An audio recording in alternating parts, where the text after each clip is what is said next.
Hi everybody, I am Manasa and let's continue with our topic arithmetic progression. So before learning something new today, let's briefly revise the last session. In the last session we learned what is sequence, a collection of numbers arranged in a definite order according to some definite rule is called sequence. Then term, each number in this sequence is called term. Then what is arithmetic progression? It is a list of numbers in which each term is obtained by adding fixed number to preceding term except first term. Then what is common difference? The fixed number in the sequence is called common difference. And we also learned a formula how to find common difference, that is D is equal to an minus 1.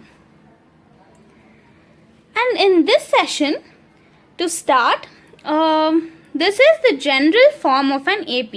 That is A plus D, A plus 2D, A plus 3D. So this is what we call the general form of an AP.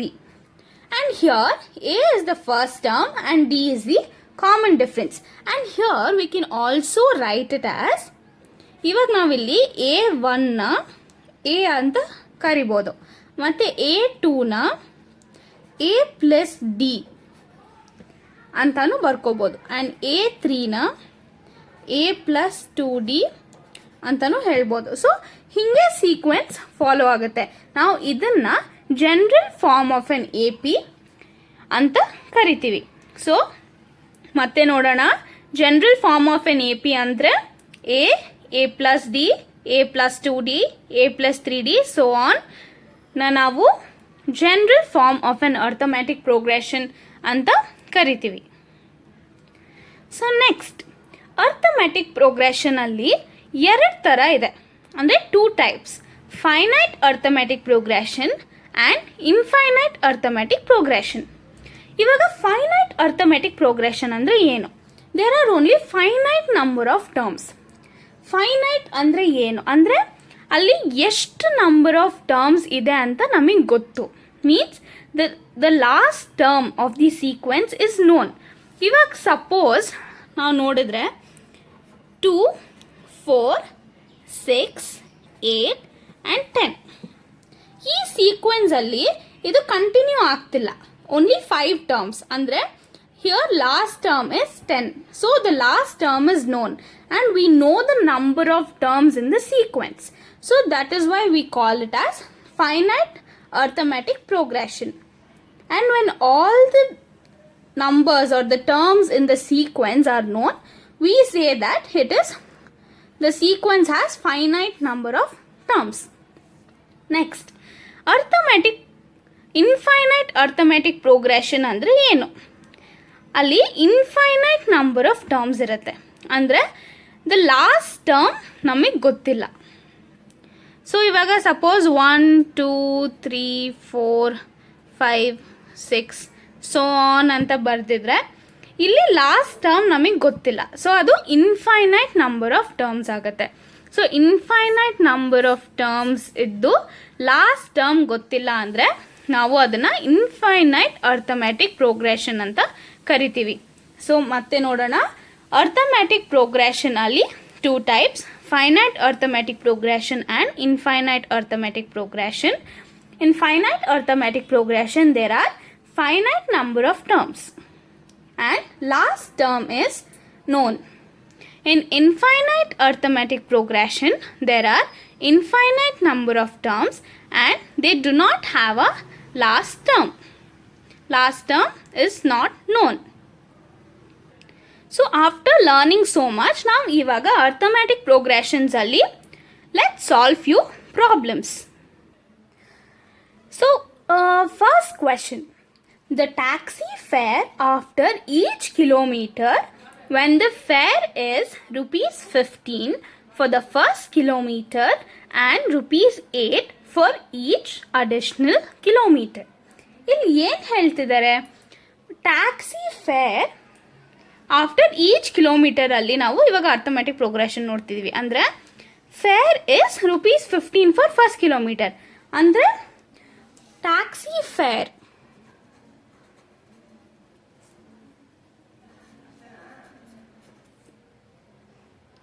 For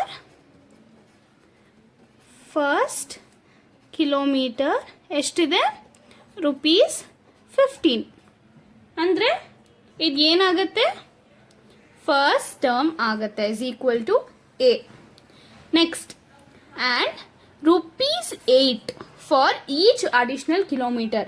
ಇವಾಗ first ಕಿಲೋಮೀಟರ್ಗೆ ₹15, but ಆಮೇಲೆ every next ಕಿಲೋಮೀಟರ್ಗೆ ₹8.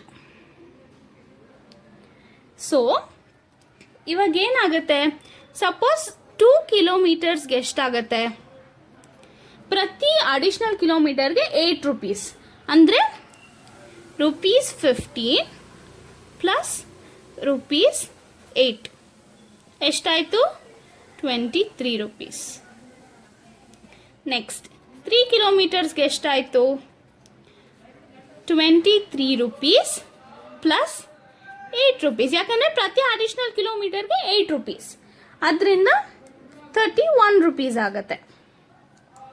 So ಇಲ್ಲಿ ಏನಾಗ್ತಿದೆ, ಇವಾಗ sequence ಏನಾಗುತ್ತೆ, ಇಲ್ಲಿ 15, 23, 31 so on ಆಗುತ್ತೆ. ಸೊ ಇಲ್ಲಿ ನೀವು ಅಬ್ಸರ್ವ್ ಮಾಡಿದರೆ ಡಿಫ್ರೆನ್ಸ್ ಎಷ್ಟಿದೆ. ಸೊ ಇಲ್ಲಿ ಸೀಕ್ವೆನ್ಸ್ 15, 23, 31 ಸೋ ಆನ್ ಇದೆ. ಸೊ ಇಲ್ಲಿ ಡಿಫ್ರೆನ್ಸ್ ಏನಿದೆ, 8, ಇದಕ್ಕೆ 8. ಸೊ ಡಿಫ್ರೆನ್ಸ್ ಸೇಮ್ ಇದೆ ಆ್ಯಂಡ್ ಪ್ಯಾಟರ್ನ್ ಫಾಲೋ ಆಗ್ತಿದೆ. So therefore the sequence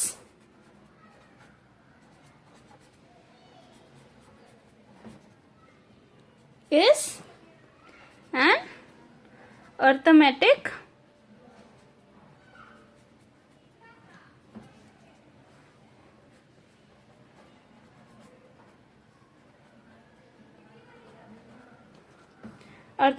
progression. So ಇಲ್ಲಿ ಅರ್ಥ ಆಯ್ತಾ, ಇಲ್ಲಿ taxi fair after each kilometre when the fare is ₹15 for the first kilometer. ಇಲ್ಲಿ ಫಸ್ಟ್ ಕಿಲೋಮೀಟರ್ಗೆ ₹15 ಮತ್ತು ಅಡಿಷ್ನಲ್ ಕಿಲೋಮೀಟರ್ಗೆ ₹8 ಅಂತ ಹೇಳ್ತಿದ್ದಾರೆ. ಸೊ ಅಲ್ಲಿ ಏನಾಗುತ್ತೆ, ಎವ್ರಿ ಅಡಿಷ್ನಲ್ ಕಿಲೋಮೀಟರ್ ₹8 ಅಂದರೆ ಕಾಮನ್ ಡಿಫ್ರೆನ್ಸ್ ಸೇಮ್ ಇದೆ. ಸೊ ಅದರಿಂದ the sequence is an arithmetic progression. So coming to the second problem, the amount of air present in the cylinder when a vacuum pump removes 1/4 of the air remaining in the cylinder at a time. ಇಲ್ಲಿ ಏನು ಹೇಳ್ತಿದ್ದಾರೆ, ಇವಾಗ amount of air present in cylinder, ಒಂದಷ್ಟು amount of air ಸಿಲಿಂಡರಲ್ಲಿ ಇದೆ. ಇವಾಗ vacuum pump ಪ್ರತಿ ಸತಿ 1/4 ಅಷ್ಟು ಏರ್ನ ರಿಮೂವ್ ಮಾಡುತ್ತೆ. ಎಷ್ಟು ಮಿಕ್ಕಿದೆಯೋ ಅದರಿಂದ 1/4 ಅಷ್ಟು ರಿಮೂವ್ ಮಾಡುತ್ತೆ. ಸೊ ಇದು ಹೆಂಗೆ ಅಂತ ನೋಡೋಣ. ಸಪೋಸ್ ವಾಲ್ಯೂಮ್ ಆಫ್ ಸಿಲಿಂಡರ್ ನಾವು V ಲೀಟರ್ ಅಂತ ತಗೊಳ್ಳೋಣ, ಯಾಕಂದರೆ ವಾಲ್ಯೂಮ್ ಆಫ್ ಸಿಲಿಂಡರ್ ಎಷ್ಟಿದೆ ಅಂತ ನಮಗೆ ಗೊತ್ತಿಲ್ಲ. ಸೊ ಇವಾಗ ಈಚ್ ಸ್ಟ್ರೋಕಿಂದ 1/4 ಆಫ್ ಏರ್ ರಿಮೂವ್ ಮಾಡ್ತಿದ್ದಾರೆ ಅಲ್ವಾ. So each stroke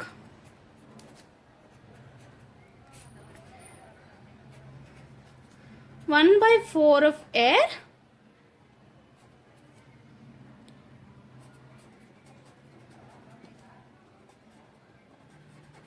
remaining in the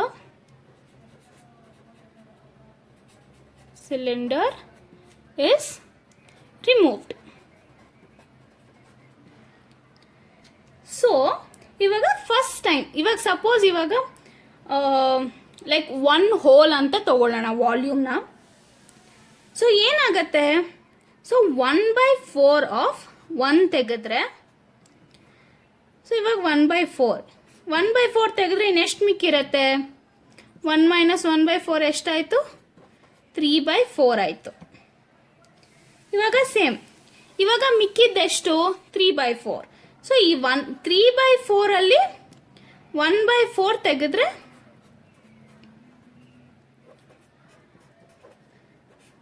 ಅಂದರೆ 1/4 ಆಫ್ 3/4 ಎಷ್ಟು? 3/16. ಸೊ 3/4 ಮೈನಸ್ 3/16, ಇನ್ನು ಎಷ್ಟು ಏರ್ ಮಿಕ್ಕಿರುತ್ತೆ? 9/16 ಏರ್ ಮಿಕ್ಕತ್ತೆ. ಹಾಗೆ ಇವಾಗ 1/4 ಆಫ್ 9/16 ಇದೆಷ್ಟು? 9/64. So 9/16 minus 9/64 ಇದೆಷ್ಟಾಯಿತು? 27/64. ಸೊ ಇಲ್ಲಿ ನಾವು ಅಬ್ಸರ್ವ್ ಮಾಡಿದ್ರೆ ಕಾಮನ್ ಡಿಫ್ರೆನ್ಸ್ ಸೇಮ್ ಇರಲ್ಲ. ಹೆಂಗೆ ಅಂತ ನೋಡೋಣ. ಇವಾಗ suppose D is equal to A2 minus A1. So ಇಲ್ಲಿ ಏನಾಗುತ್ತೆ? 9/16 ಮೈನಸ್ 3/4 ಎಷ್ಟಾಯಿತು? ಮೈನಸ್ 3/16 ಆಯಿತು. ಸೇಮ್. ಇವಾಗ ಸಪೋಸ್ ಡಿಫ್ರೆನ್ಸ್ ಬಿಟ್ವೀನ್ ಇದೆರಡು ನೋಡೋಣ. Like suppose A3 minus A2, ಅಲ್ಲೇನಾಯಿತು? 27/64 minus 9/16. So minus 9/64 ಆಯಿತು. ಇಲ್ಲಿ ಏನಾಗಿದೆ? ಡಿಫ್ರೆನ್ಸ್ ಸೇಮ್ ಇಲ್ಲ. ನೀವು ಅಬ್ಸರ್ವ್ ಮಾಡಿದ್ರೆ ಫಸ್ಟ್ A2 ಮೈನಸ್ A1 ಮಾಡಿದ್ರೆ ಮೈನಸ್ 3/16 ಬರ್ತಿದೆ. ಬಟ್ A3 ಮೈನಸ್ A2 ಮಾಡಿದ್ರೆ ಮೈನಸ್ 9/64 ಬರ್ತಿದೆ. ಸೊ ಇಲ್ಲಿ ಕಾಮನ್ ಡಿಫ್ರೆನ್ಸ್ ಸೇಮ್ ಇಲ್ಲ. So it does not form an AP. Did you understand? ಇಲ್ಲಿ ಇವಾಗ ಅಮೌಂಟ್ ಅಂದರೆ ವಾಲ್ಯೂಮ್ ಆಫ್ ಸಿಲಿಂಡರ್ನ ನಾವು V ಲೀಟರ್ಸ್ ಅಂತ ತಗೊಂಡ್ರೆ ಪ್ರತಿ ಸ್ಟ್ರೋಕಲ್ಲಿ 1/4 ಆಫ್ ಏರ್ ಅಂದರೆ ಎಷ್ಟು ಏರ್ ಮಿಕ್ಕಿರತ್ತೋ ಅದರಿಂದ 1/4ನ ತೆಗಿಬೇಕು. ಸಪೋಸ್ ನಾವು 1 ಹೋಲ್ ಅಂತ ತಗೊಂಡ್ರೆ 1/4 ತೆಗೆದ್ರೆ 3/4 ಮಿಕ್ಕಿರತ್ತೆ. ಸೊ ಈ 3/4ಅಲ್ಲಿ 1/4 ಆಫ್ ಏರ್ ತೆಗೆದ್ರೆ ಇನ್ನು 9/16 ಮಿಕ್ಕಿರತ್ತೆ. ಅಂದರೆ 3/4ಅಲ್ಲಿ 1/4 ಎಷ್ಟು? 3/16. ಸೊ ಅದನ್ನು ಮೈನಸ್ ಮಾಡಿದ್ರೆ 9/16 ಆಗುತ್ತೆ. ಸೊ ನೆಕ್ಸ್ಟ್ ಈ 9/16ಅಲ್ಲಿ 1/4 ಅಂದರೆ 9/64. ಸೊ 9/16 ಮೈನಸ್ 9/64 ಎಷ್ಟಿರುತ್ತೆ? 27/64. ಸಪೋಸ್ ನಾವು ಇದನ್ನೇನೆ A1 A2 A3 ಅಂತ ತಗೊಂಡು ಡಿಫ್ರೆನ್ಸ್ನ ಕಂಡುಹಿಡಿದ್ರೆ, ಲೈಕ್ ಸಪೋಸ್ ಇಲ್ಲಿ ನಾವು D is equal to A2 minus A1 ತಗೊಂಡ್ರೆ ನಾವಿಲ್ಲಿಗೆ ಮೈನಸ್ 3/16 ಬಂತು. ಬಟ್ ಇಲ್ಲಿ D is equal to A3 minus A2 ತಗೊಂಡ್ರೆ ಮೈನಸ್ 9/64 ಬಂತು.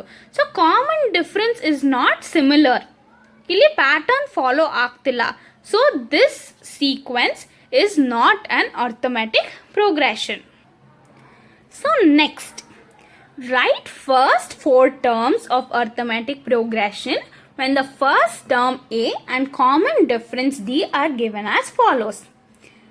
ಏನಂದ್ರೆ ಇಲ್ಲಿ ನಮಗೆ ಫಸ್ಟ್ ಟರ್ಮ್ ಕೊಟ್ಟಿದ್ದಾರೆ ಮತ್ತು ಕಾಮನ್ ಡಿಫ್ರೆನ್ಸ್ ಕೊಟ್ಟಿದ್ದಾರೆ. ಸೊ ನಾವಿವಾಗ ಸೀಕ್ವೆನ್ಸ್ ಫಾರ್ಮ್ ಮಾಡಬೇಕು. ಅದ್ರ first 4 terms we need to find out. So A is equal to 10. So ನಮಗೆ ಫಸ್ಟ್ ಟರ್ಮ್ ಏನು ಅಂತ ಗೊತ್ತು. ಸೊ ದಟ್ ಈಸ್ ಇವಾಗ A is equal to 10 ಅದು ಗೊತ್ತು ನಮಗೆ. A is equal to 10. ನಾವು ಆವಾಗಲೇ ಜನರಲ್ ಫಾರ್ಮ್ ಆಫ್ APL ಏನು ನೋಡಿದ್ವಿ? A2 is equal to A plus D ಅಲ್ವಾ? ಸೊ ಡಿಫ್ರೆನ್ಸ್ ಎಷ್ಟಿದೆ? 10 ಇದೆ. ಸೊ 10 ಪ್ಲಸ್ 10 20 ಆಯಿತು. Next A3 A plus 2D ಅಂದರೆ 10 ಪ್ಲಸ್ 2 ಇಂಟು 10 ಎಷ್ಟಾಯಿತು? 30. Next A4 A plus 3D ಅಂದರೆ 10 plus 3 into 10 that is 40. So first 4 terms of the sequence ಏನಾಯ್ತು? ಇವಾಗ sequence ಅಂದರೆ ಏನು? A1, A2, A3, A4 and so on. So ಇಲ್ಲಿ sequence ಏನಾಗುತ್ತೆ? 10, 20, 30, 40 and so on. ಅರ್ಥ ಆಯ್ತಾ? ನೆಕ್ಸ್ಟ್ ಇವಾಗ ನಮಗೆ a ಇಸ್ ಈಕ್ವಲ್ ಟು -2 ಮತ್ತು d ಇಸ್ ಈಕ್ವಲ್ ಟು 0 ಅಂತ ಕೊಟ್ಟಿದ್ದಾರೆ. ಸೊ ಇವಾಗ a1 is equal to -2. Same ಹೀಗೆ a2 ಅಂದರೆ ಏನು? a ಪ್ಲಸ್ ಡಿ ಏನಾಯಿತು? -2 ಪ್ಲಸ್ 0 ಏನಾಯಿತು? -2. Next a3 is equal to a plus 2d -2 plus 2 into 0. a4 a plus 3d ಅಂದರೆ -2 ಪ್ಲಸ್ 3 ಇಂಟು 0. -2ನೇ ಅಲ್ವಾ, ಯಾಕಂದರೆ 0 ಮಲ್ಟಿಪ್ಲೈಯಿಂಗ್ ವಿತ್ ಎನಿ ನಂಬರ್ ಏನಾಗುತ್ತೆ? 0. ಸೊ ಇಲ್ಲಿ ಸೀಕ್ವೆನ್ಸ್ ಏನು? a1, a2, a3, a4 and so on. So ನಾವಿಲ್ಲಿ ಕಂಡುಹಿಡಿಬೇಕಿರೋದು ಬರೀ first 4 terms. So a1 already ಕೊಟ್ಟಿದ್ದಾರೆ ನಮಗೆ -2. a2 ಏನಾಯಿತು? -2 -2 -2. So hope you understood. ಈ ಥರ ಪ್ರಾಬ್ಲಮ್ಸಲ್ಲಿ ನಾವು general form of an arithmetic ಪ್ರೋಗ್ರೆಷನ್ನ ಯೂಸ್ ಮಾಡಿಕೊಂಡು ನಾವು ಸೀಕ್ವೆನ್ಸ್ನ ಫಾರ್ಮ್ ಮಾಡ್ಬೋದು. ಸೊ ಸೇಮ್ ಅದೇ ಥರ ಇನ್ನೂ 2 ಪ್ರಾಬ್ಲಮ್ಸ್ ಸಾಲ್ವ್ ಮಾಡೋಣ. ಸೊ ಇಲ್ಲಿ a ಇಸ್ ಈಕ್ವಲ್ ಟು -1 ಅಂತ ಆಲ್ರೆಡಿ ಕೊಟ್ಟಿದ್ದಾರೆ. So general form of arithmetic ಪ್ರೋಗ್ರೆಷನ್ನ ಕನ್ಸಿಡರ್ ಮಾಡಿ let's take that a2 is equal to a plus d. ಏನಾಯಿತು? -1 ಪ್ಲಸ್ 1/2. ಏನಾಗತ್ತೆ ಇದು sequence? -1/2. a3 is equal to a plus 2d ಅಂದರೆ -1 plus 2 into 1/2. This is equal to ಏನಾಯಿತು? 0. a4 is equal to a plus 3d. This is -1 plus 3 into 1/2. So what is this? 1/2. So ಇಲ್ಲಿ sequence ಏನಾಯಿತು?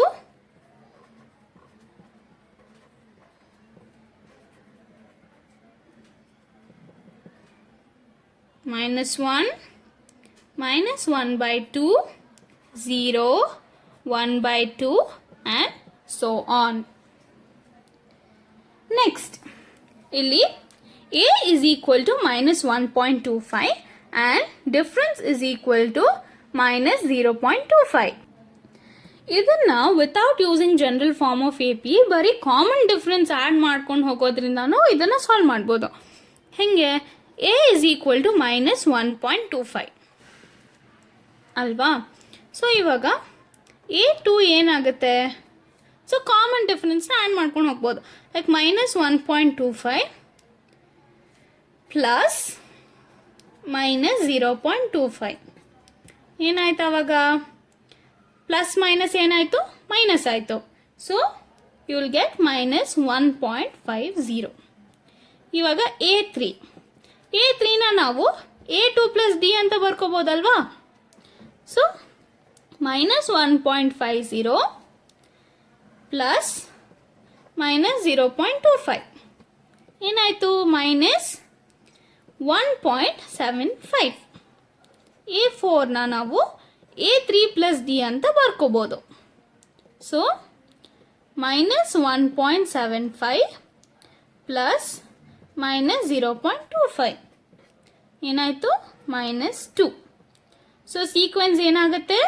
-1.25, -1.50, -1.75 and -2 and so on. So ಈ ಥರ problem solve ಮಾಡೋದು clear ಇದೆ ಅಂತ ಅನ್ಕೋತೀನಿ. So coming to next type of problem, ಇಲ್ಲಿ ನಾವು ಏನು ಮಾಡಬೇಕು? For the following arithmetic progressions write the first term and common difference. So ನಾವಿಲ್ಲಿ ಸೀಕ್ವೆನ್ಸ್ ಕೊಟ್ಟಿದ್ದಾರೆ, ಫಸ್ಟ್ ಟರ್ಮ್ ಮತ್ತೆ ಕಾಮನ್ ಡಿಫ್ರೆನ್ಸ್ ಕಂಡುಹಿಡಿಬೇಕು. ನಾವು ಮುಂಚೆ ಮಾಡಿದ ಪ್ರಾಬ್ಲಮ್ ಹೇಗಿತ್ತು, ಫಸ್ಟ್ ಟರ್ಮ್ ಮತ್ತೆ ಕಾಮನ್ ಡಿಫ್ರೆನ್ಸ್ ಕೊಟ್ಟಿದ್ರು, ನಾವು ಸೀಕ್ವೆನ್ಸ್ ಕಂಡುಹಿಡಿಬೇಕಿತ್ತು. ಬಟ್ ಇಲ್ಲಿ ಸೀಕ್ವೆನ್ಸ್ ಕೊಟ್ಟಿದ್ದಾರೆ, we need to find the first term and common difference. So ಇಲ್ಲಿ ದ ಫಸ್ಟ್ ಟರ್ಮ್ ಅಲ್ವಾ, ಏನಿದು first term 3. So first term of this sequence is 3. Common difference ಹೇಗೆ ಕಂಡುಹಿಡಿಯೋದು, a2 minus a1 d is equal to an minus 1 ಅಲ್ವಾ. So a2 minus a1 is equal to 1 minus 3 ಅಂದರೆ -2. ಇನ್ನೊಂದು ನೋಡೋಣ, suppose ಸೀಕ್ವೆನ್ಸಲ್ಲಿ ಇದೆಯಾ ಇಲ್ವಾ ಅಂತ. ಸೊ a3 minus a2 ನೋಡೋಣ. So a3 ಏನಿದೆ -1, ಅದೇನಿದೆ -1 minus of 1. ಸೊ -1 minus 1 ಏನಾಯಿತು, -2 ಆಯಿತು. So common difference d is equal to -2 and the first term is 3. So ಈ ಪ್ರಾಬ್ಲಮಲ್ಲಿ to find the first term and common difference we have a is equal to 3 and d is equal to -2. Next ಇಲ್ಲಿ ನೋಡೋಣ. So ಇಲ್ಲಿ first term ಏನಿದೆ 0.6. So a is equal to 0.6. Difference d is equal to an minus 1. So ಇಲ್ಲೇನಾಯಿತು, will take a2 minus a1. 1.7 minus 0.6. 1.1 ಆಯಿತು. a3 minus a2. a3 ಏನಿದೆ 2.8 minus 1.7. So ಇಲ್ಲಿ again it's 1.1. So difference ಏನಿದೆ, d is equal to 1.1. ಗೊತ್ತಲ್ವಾ ಸೀಕ್ವೆನ್ಸಲ್ಲಿ. ಇವಾಗ ನಾವು ಇದು a1, a2, a3 and a4 ಆಗಿ ಕನ್ಸಿಡರ್ ಮಾಡಿದ್ರೆ a2 minus a1, a3 minus a2 ಹಾಗೆ ಮಾಡಿದ್ರೆ ನಮಗೆ ಕಾಮನ್ ಡಿಫ್ರೆನ್ಸ್ ಕಂಡುಹಿಡಿಬೋದು. So here the first term is 0.6 and common difference is 1.1. So ಇವಾಗ ಇನ್ನೊಂದು ಥರ ಪ್ರಾಬ್ಲಮ್ ನೋಡೋಣ. ಅಂದರೆ ಇಲ್ಲಿ we need to find common difference and write 3 more terms. So here they have given us the sequence. ಇಲ್ಲಿ sequence ಕೊಟ್ಟಿದ್ದಾರೆ, ನಾವು ಏನು ಕಂಡುಹಿಡಿಬೇಕು, ಕಾಮನ್ ಡಿಫ್ರೆನ್ಸ್ ಮತ್ತು ಇದಾದಮೇಲೆ ಮತ್ತೆ ಇನ್ನು 3 ಟರ್ಮ್ಸ್ ಕಂಡುಹಿಡಿಬೇಕು, 3 more terms. ಸೊ ಇಲ್ಲಿ a is equal to -10. So common difference ಹೆಂಗೆ ಕಂಡುಹಿಡಿಯೋದು, d is equal to an minus 1. So a2 minus a1 ನೋಡೋಣ. -6 minus of -10. ಮೈನಸ್ ಏನಾಯಿತು, -6 plus 10 ಆಯಿತು. ಸೊ ಏನಾಯಿತು 4. So a3 minus a2. -2 minus -6. So -2 plus 6 is equal to 4. So now we know that common difference d is equal to 4. So ಇಲ್ಲಿ ಎಷ್ಟು terms ಇದೆ, a1, a2, a3, a4. So ಇನ್ನೂ 3 more terms ಅಂದರೆ we need to find out a5, a6 and a7. So ನಮಗೆ ಒಂದು formula ಗೊತ್ತು, ಏನದು, an is equal to a plus n minus 1 into d. So ಈ ಫಾರ್ಮುಲಾ ಯೂಸ್ ಮಾಡಿದ್ರೆ a5 is equal to a ಏನು -10 plus n ಎಷ್ಟು 5 minus 1 into difference ಎಷ್ಟು 4. So ಏನಾಯಿತು -10 ಪ್ಲಸ್ 16 ಆಯ್ತಲ್ವಾ. ಸೊ ಏನಾಯ್ತು answer, you will get 6. So a5 ಏನಾಯ್ತು ಇಲ್ಲಿ 6 ಆಯಿತು. So a6 -10 plus 6 minus 1 into 4. Minus 10 plus 6 minus 5 is 2. 6 minus 1 is 5. So 5 into 4 is 20. So you will get 10. So next A7. Minus 10 plus 7 minus 1 into 4. 7 minus 1 is to 6. So you will get minus 10 plus 24. That is 14. So ನಾವೆಲ್ಲ ಕಂಡಿಡ್ದಾಯ್ತು. Common difference ಏನು 4. 3 more terms ಏನಿಲ್ಲಿ. So sequence ಅಲ್ಲಿ A5, A6, A7 we got it as 6, 10 and 14. Yeah, clear? So coming to the next problem, 2, 5 by 2, 3, 7 by 2. So idralli A is equal to 2. So common difference D. A2 minus A1 andre 5 by 2 minus 2 ಎಷ್ಟಾಯಿತು 1 by 2. Next suppose A3 minus A2 ತಗೊಳ್ಳೋಣ. A3 ಏನಿದೆ 3 minus A2 5 by 2. So ಅದು ಎಷ್ಟಾಯಿತು? It's equal to 1 by 2. So we know that common difference D is equal to 1 by 2. And A is equal to 2. So if you can see A1, A2, A3 and A4. ಇಲ್ಲಿನೂ ಏನು ಕಂಡುಹಿಡಿಬೇಕು? A5, A6 ಮತ್ತು A7 ಅಲ್ವಾ? So ಇಲ್ಲಿ ನಾವು ಈ formula use ಮಾಡಿದೆ. ಇವಾಗ ನಮಗೆ A4 ಗೊತ್ತು. So A5 is equal to A4 plus D ಅಂತ ಬರಿಬೋದಾ? ಸೊ 7 by 2 plus 1 by 2 ಅಂತ we can write. ಅಲ್ವಾ? ಸೊ ಅದು ಎಷ್ಟಾಯಿತು? ಇಲ್ become 4. Next A6 is equal to, ಇವಾಗ A5 ಗೊತ್ತು. So A5 that is 4 plus common difference D ಎಷ್ಟು? 1 by 2. That will become 9 by 2. Next A7. A7ಗೆ ನಮಗೆ A6 ಗೊತ್ತು. So 9 by 2 plus common difference 1 by 2. ಎಷ್ಟಾಯಿತು? 5. So the sequence. So A is equal to 2. Common difference D is equal to 1 by 2. And 3 more terms. ಅದೆಷ್ಟು? A5 is 4. A6 is 9 by 2. And A7 is 5. Hope you understood.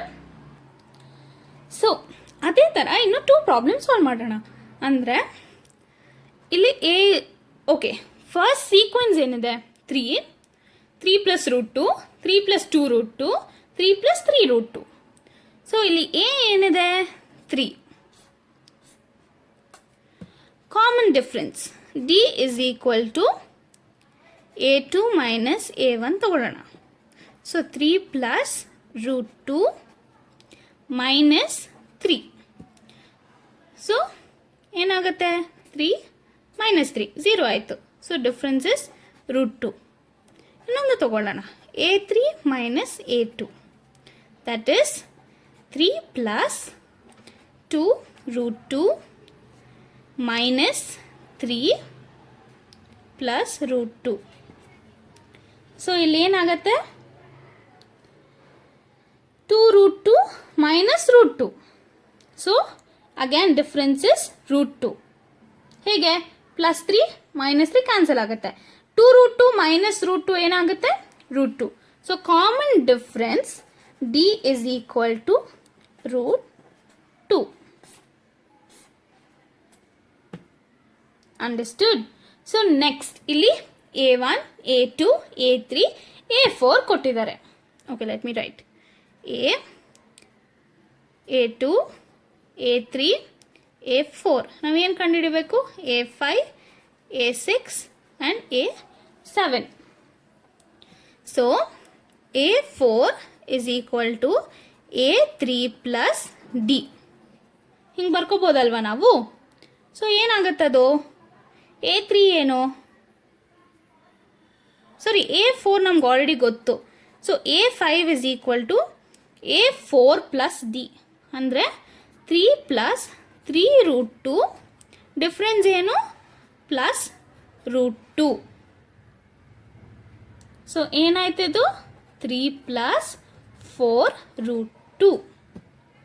Again A6 is equal to A5 plus D.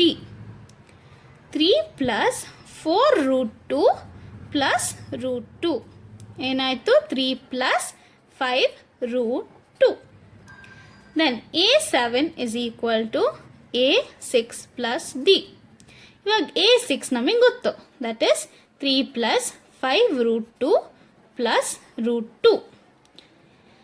ಏನಾಗುತ್ತೆ 3 plus 6 root 2. So ನಮಗೆ first term ಗೊತ್ತು, difference ಗೊತ್ತು, and A5, A6, A7 3 more terms also found. So next A square, A power 3, A power 4. So ಇದು ಇಲ್ಲಿ A1 is equal to A.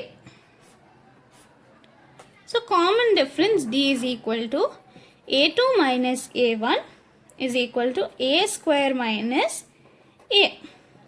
So ಇವಾಗ ನಾವು A common ತಗೊಂಡ್ರೆ A minus 1 ಆಗುತ್ತೆ. ಹಾಗೆ A3 minus A2. ಸೊ ಇಲ್ಲಿ ಏನಾಗುತ್ತೆ, A3 ಏನಿದೆ A ಕ್ಯೂಬ್ ಅಲ್ವಾ, ಮೈನಸ್ A ಸ್ಕ್ವೇರ್. ಸೊ ನಾವಿಲ್ಲಿ A ಸ್ಕ್ವೇರ್ ಕಾಮನ್ ತಗೊಂಡ್ರೆ A ಮೈನಸ್ 1 ಆಗುತ್ತೆ. ಸಪೋಸ್ ಇನ್ನೊಂದು ತಗೊಳ್ಳೋಣ, ಯಾಕಂದರೆ ಇಲ್ಲಿ ಕಾಮನ್ ಡಿಫ್ರೆನ್ಸ್ ಸೇಮ್ ಬರ್ತಿಲ್ಲ. A4 ಮೈನಸ್ A3 ಅಂದರೆ A power 4 minus A cube, that is A cube into A minus 1. ಇಲ್ಲಿ ನಾವು ಅಬ್ಸರ್ವ್ ಮಾಡಿದ್ರೆ ಕಾಮನ್ ಡಿಫ್ರೆನ್ಸ್ ಇದಕ್ಕೂ ಇದಕ್ಕೂ ಇದಕ್ಕೂ ಸೇಮ್ ಇಲ್ಲ. So common difference D is not same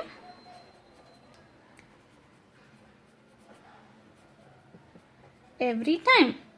so ಇದು ಅರ್ಥಮೆಟಿಕ್ ಪ್ರೋಗ್ರೆಷನ್ ಅಲ್ಲೇ ಇಲ್ಲ ಈ sequence.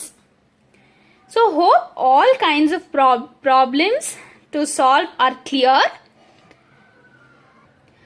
So finally, to summarize this session, today we learnt about general form of arithmetic progression, that is A plus D, A plus 3D and so on. Next, we learnt what is finite arithmetic progression. Finite number of terms and last term is known. And infinite arithmetic progression. So, infinite number of terms and last term is not known. So guys, hope until now everything is clear. See you guys in the next session. Thank you.